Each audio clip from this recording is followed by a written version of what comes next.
Most of the beach driving around Fraser is pretty easy, and it's all bubbly, so you can see why it's called champagne pools. Yeah. Righto, so I'm going to give you a hot tip about packing your fridge to go away. $100, got me 42 litres of diesel. So you got to make sure you hit a place called Champagne Pools. It's right near Orchard Beach.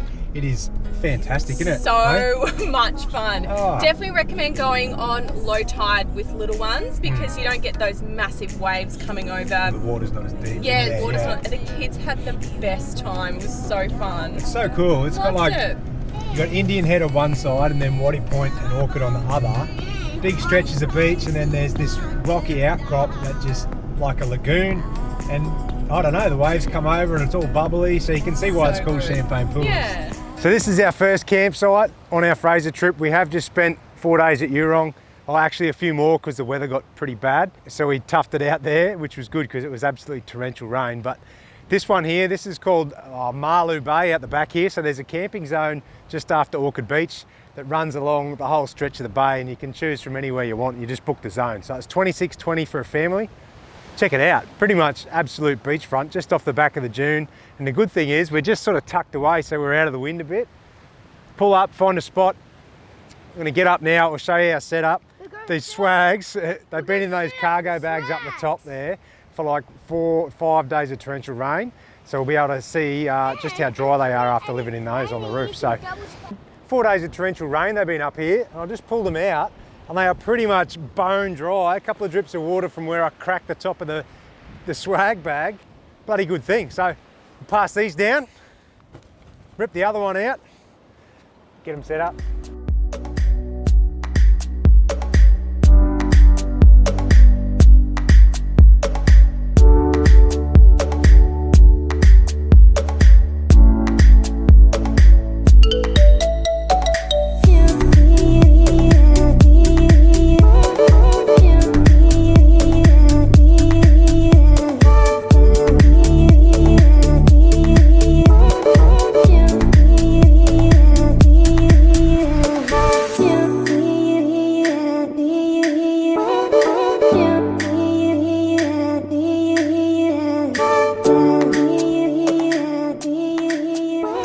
So I'm going to give you a hot tip about packing your fridge to go away. If you're anything like us, you probably want to eat really well when you're camping. It just makes life easy and it's more enjoyable. Lots of meat, snags, chicken, bloody bacon, all that sort of stuff. So what we've done, we've got a 60 litre fridge, right? So when you're going away for a couple of weeks and you haven't got a freezer, well, it's no real drama because all you do is just cryovac your stuff. So when we got to Hervey Bay, all I did was chuck it into Google, cryovac meats, Hervey Bay, and a place come up called Kawungan Meats. So we dropped in there, and you don't have to pay any extra. You just give him an order, and then just come back an hour or so later, and it's all packed up, ready to go for you. So a few good reasons why cryovacing is good. Well, one, it makes stuff last longer because it sucks all the air out of it. Two, you can do it to anything, and three, it makes your fridge so much easier to pack because it's also bloody slow, you know what I mean? Also small. You've got chicken wings, I've got snags, I've got steaks, I've got bacon, I've got chicken breast. We've got the lot. So the good thing is you just chuck it all in and it doesn't, it's not going to leak, so you don't end up with meat juice all through your fridge. And you load it up. I've got about 2 weeks worth of meat just in one side of my fridge.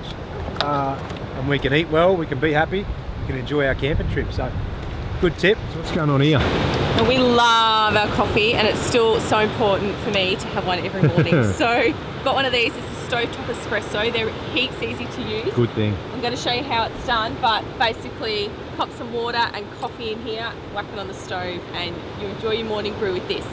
How good's that? Diesel and unleaded at a few spots around the island. So And red frogs. And red frogs. Eurong Beach Resort. Where'd we go? Cathedrals, I think Dundabara, and we just got to Orchard Beach and we filled up then. But $100 got me 42 litres of diesel, so I think that was about $2.35 or something. So it is expensive.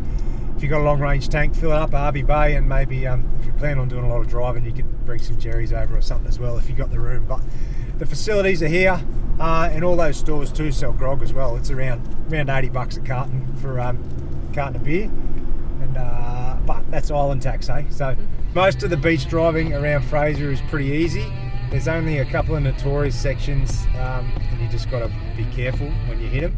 One is we're just coming up to now. It's called South Ngkala Rocks. It's spelt weird with a G and a K, but I'm pretty sure it's pronounced Ngkala. It's Ngkala or something. Yeah, but anyway, so you can't go around the beach because the rocks are so exposed, and it can get pretty gnarly through there at certain times. At the moment, it's not too bad, but it is one of the more challenging tracks on Fraser.